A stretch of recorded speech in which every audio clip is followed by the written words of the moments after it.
Kiraan po.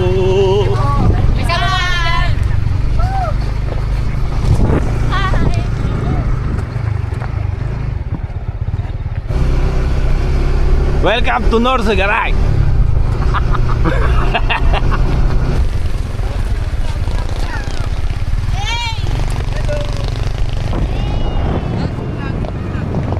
Barangay Pinagtulayan ng Tulay.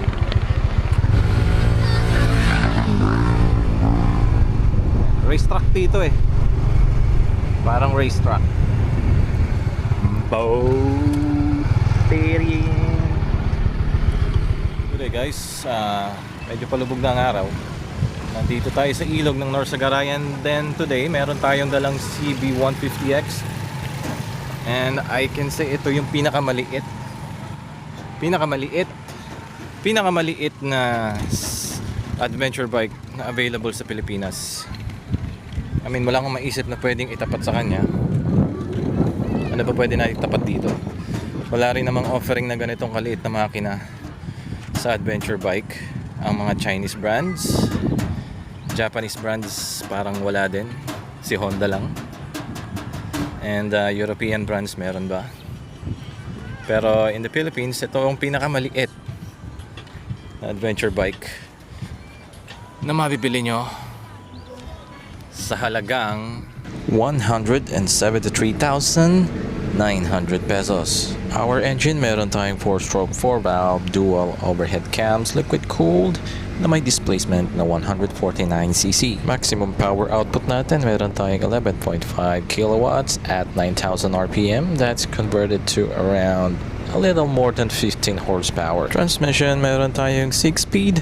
And suspension, isang poging-poging inverted front fork, Showa brand, at isang ProLink sa ating rear suspension. Front tire size natin is 100 by 80 and sa rear tire naman natin is 130 by 70. Sa ating curb weight, meron naman tayong 140 kilograms at sa ating fuel tank capacity, meron tayong 12 liters.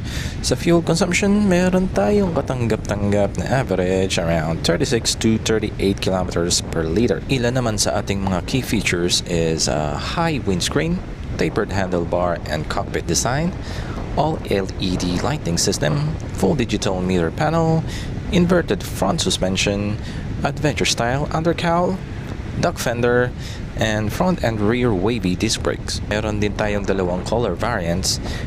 Ang gamit natin ngayon is a matte gunpowder black metallic at yung isa naman ay yung Valiant Red. So isang mabilisang ikot, no? Hindi na po ito stock, though stock yung makina. Suspension shock sa likod, stock pa rin, no? Stock pa din.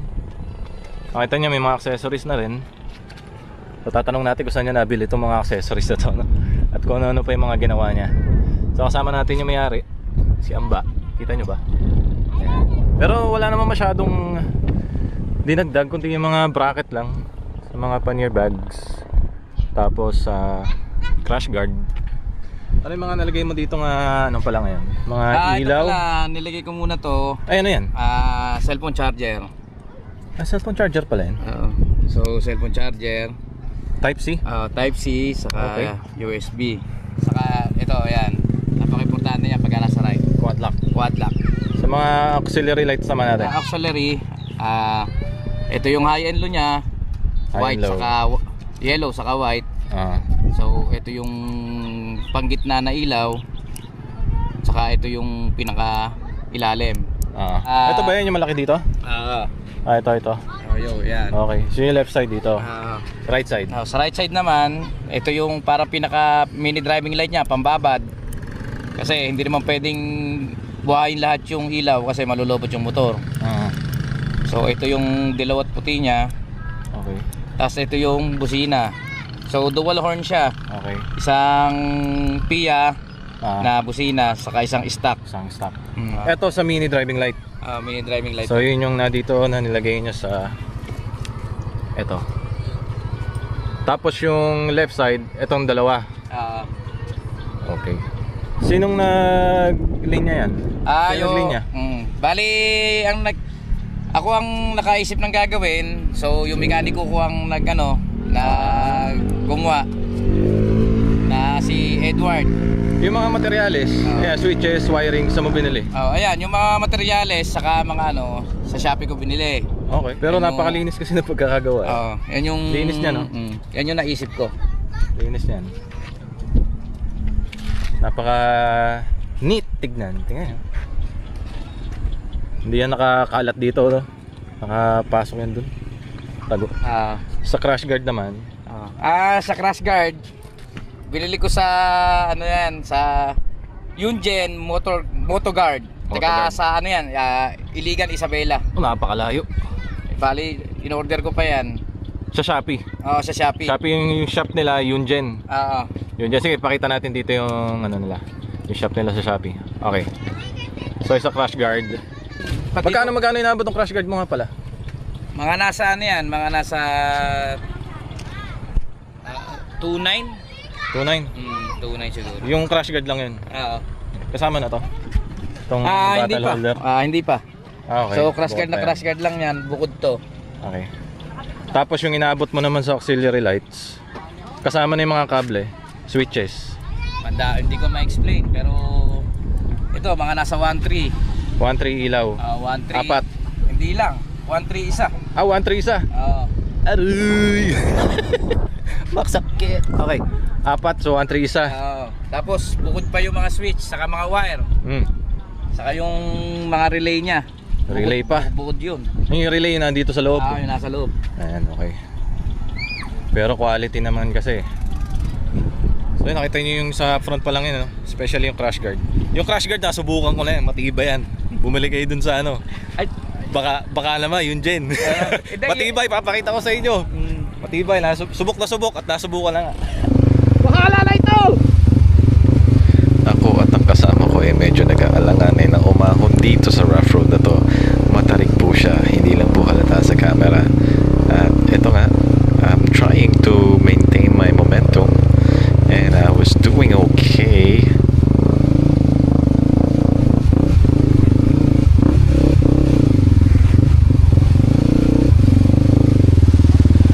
So reaching our halfway, medyo na-overcome ko yung takot ko and I'm starting to enjoy it.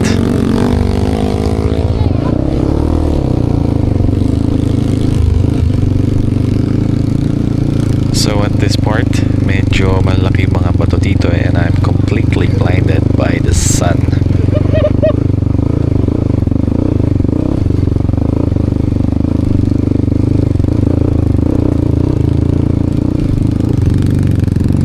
So still I'm trying to maintain my momentum pero medyo mabilis yata ako at inabutan ko si Amba.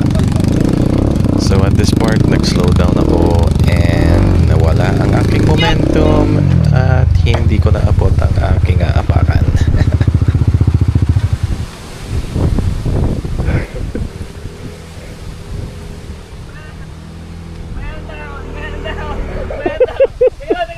At may pahabol pang isa. yung makina doon sa ano?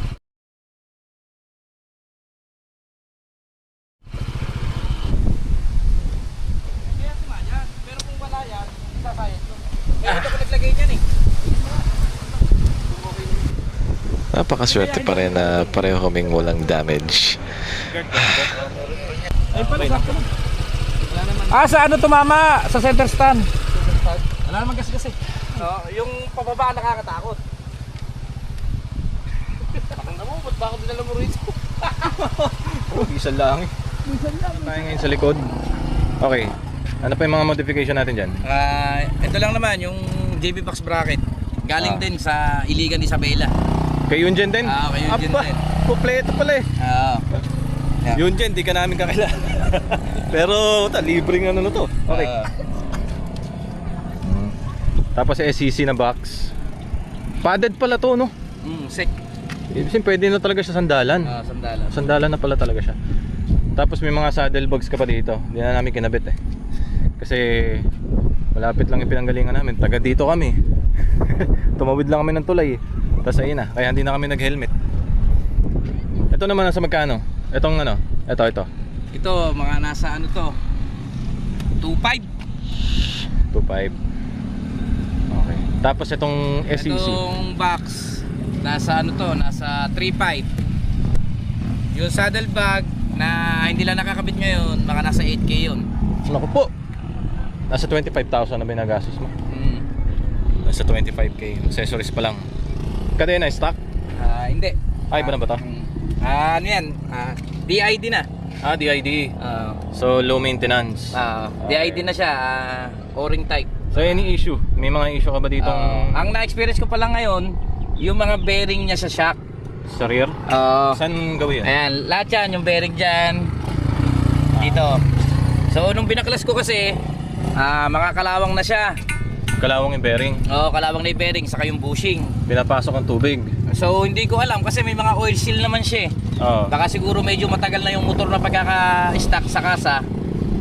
Saka kayo pinili. Saka ako nabili. Baka doon lang ako inabot, pero pinalitan ko na lahat. So bali almost 10K ang naubos ko kasi... Ito ang pinalitan mo yung buong suspension? Hindi, ito lang. Yung bearing lang? Yung mga bearing. Yung bearing lang? Okay. So lahat genuine, walang replacement akong kinabit. Lahat? Tapos parang minodify ko na kasi ang bearing kasi niya tigisa lang dalawang dulo. Okay. So dinoble ko na, ginawa kong 4. Okay. Para mas matibay pati dito sa swing arm na bearing. Okay. Ginawa ko ng 4 para ewan natin, baka mas matibay 'yon. Side mirror. Hindi na to stock eh. Ano ba to? Napoleon Advanced Mirror Technology. Wow. Magkano ko mo dito side mirror? Hindi ako sure, mga nasa ano lang to. 350. 350. Pero okay lang kasi malapad yung handlebar. So kahit maiksi siya, okay lang. Hindi naharangan ng balikat niya yung view sa likod. Medyo tinted siya ng blue. So ito ipakita ko sa inyo yung kung gaano siya kataas, no? So ang height ko pala ay 5'9". And medyo ano nga siya. Medyo may kataasan siya, no? So ayan. Yan yung aking paa. Kung nakikita nyo. Hindi ko siya naitutukod ng flat. Pero hindi naman mahirapan yung paa nyo kung itutukod nyo yung magtitiptoe kayo. Kasi medyo magaang naman siya. Pero mabigat to. Kung sa 150cc, napakabigat nitong motor na to, no? Bigat niya. Komportable naman dito. Mataas ang handlebar. And malambot naman ang upuan. Pero hindi siya yung pinaka-komportable. Malambot pero may mas komportable pa. Gusto ko sana tinaas nila yung susian. Tagon-tago. Medyo nasa loob. So, ayun. Nasa ilalim. Makikita yung suspension, Showa. Ito rin yung gamit nila sa CBR. Kulay blue. Ganda tingnan. Pero yun nga, tago. So, pakita natin yung ating mga instrumento. So, very common na lang din ngayon doon sa mga recent Honda 150cc. Parang parehas lang sila. So, meron tayong RPM, Odo, may time, fuel gauge, gearing, then yung speed. Then meron tayong mga lights pa dito for signal lights. So, ito yung signal lights natin. Meron ba tayong hazard dito? Walang hazard. Then sound check natin yung stock. Naka-stock pipe na siya ulit. Pero meron akong papakita sa inyo video na naka-slip on siya na Yoshimura.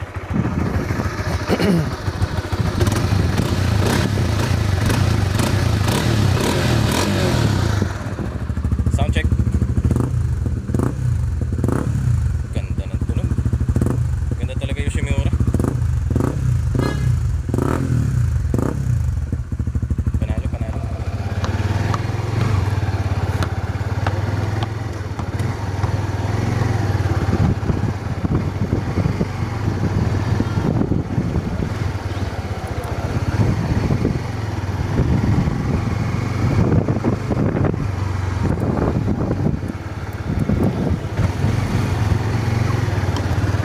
Puta. Adventure.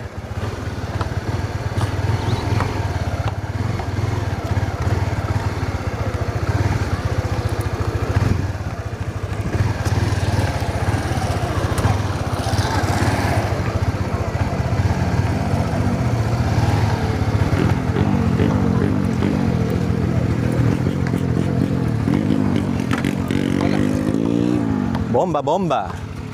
Gaan gamitin talaga eh. Sa mga rough road na ganun, walang problema eh. Mga simpleng ganyan.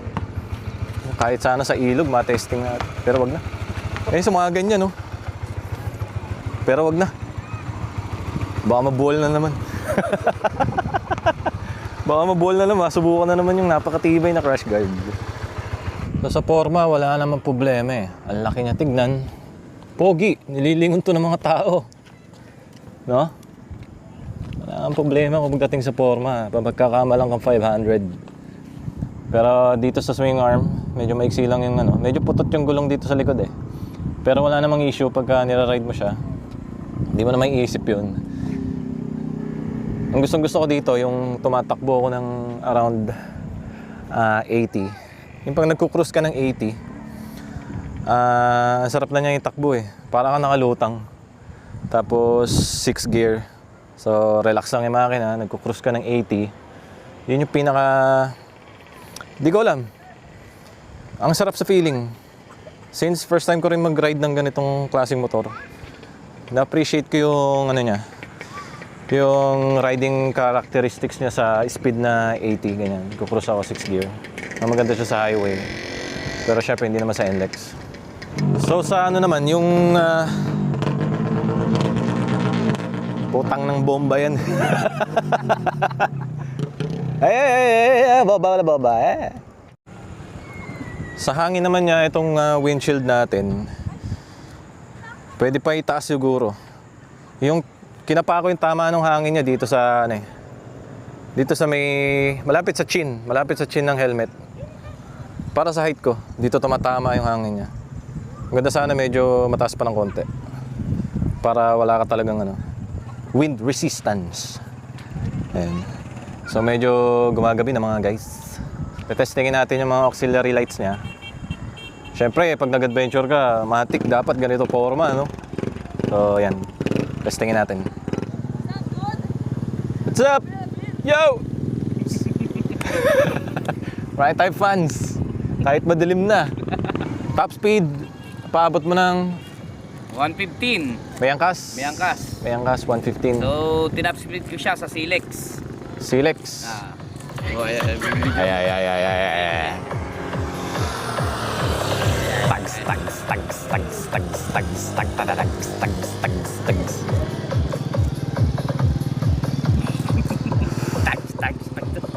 Bumabayo. Okay, so testingin natin yung mga auxiliary lights niya and driving lights. So, saan tayo mag-umpisa? So, sa mini driving light muna tayo, sa gitna. Okay. Yan. Low. Low. Ayan, high. High.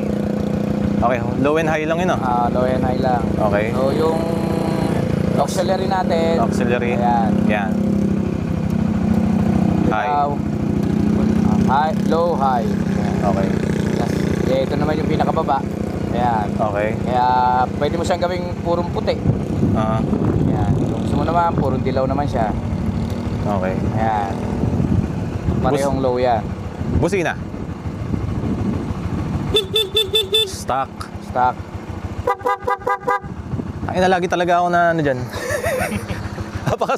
Napakalakas. Sakit sa tenga eh. Kahit naka-helmet ako eh. Pip pip. Paalis na tayo dito. Nakita natin kung gaano kalakas yung auxiliary lights. Woo! So, mini driving light pa lang yan. Mini driving light. Umaapoy. So, kailangan niya. Ayan. Okay. Auxiliary. Bang! Trikning. Napakalayo ni na po. Tsaka kalat na kalat. Maganda to sa Marilaki. Mga kabundukan. Kitang-kita mo lahat. May liwanag ang buhay. Kitang-kita yung mga paniki. Itapat mo yan doon sa kabilang ibayo.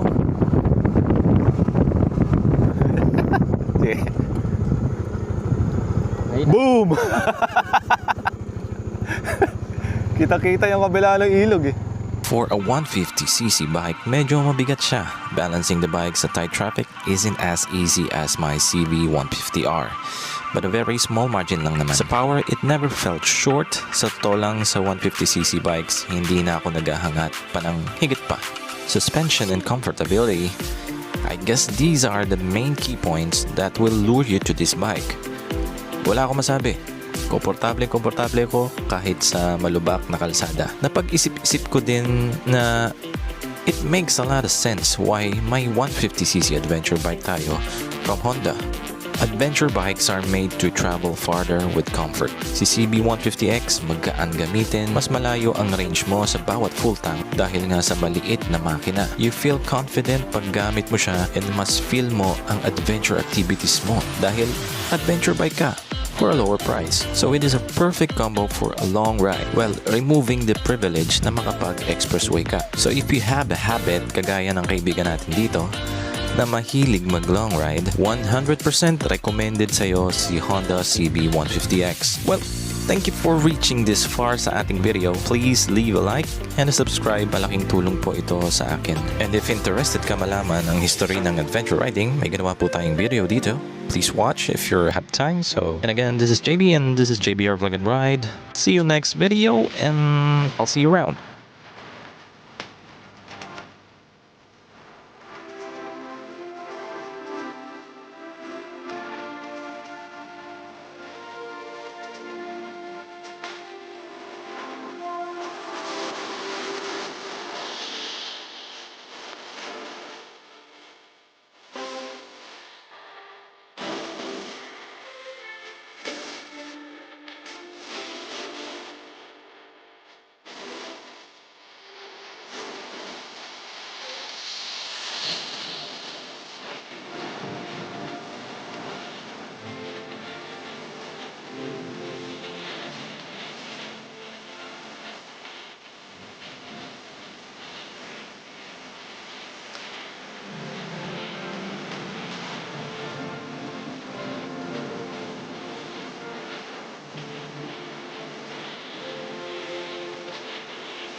Yan. Nagbi-briefing na kay Master. Bi-briefing na. Tinatanong na kung alin yung harap at likod. Iwanan muna natin sila. Ako'y natatai. Tayo sa CR. Tatay ko. Kanina pa to sa baba eh. Tingnan natin yung quality ng toilet. So, nga pala, nandito nga pala kami sa Kabayunan, tourist spot dito sa DRT na ba to? DRT na yata to eh, pero may daan sa North Sagaray. Uy, puta, dumi ng toilet, baho. May tubig kaya? Nako! Walang tubig! Oh my god. Bubuksan to. Buksan natin to. Yan. Buksan natin. Siguro may tutulong na dito. Naku po, wala rin. Tik. May tissue si Todd. Tropa, may tissue. G! Paano mga tissue? Alat tubig.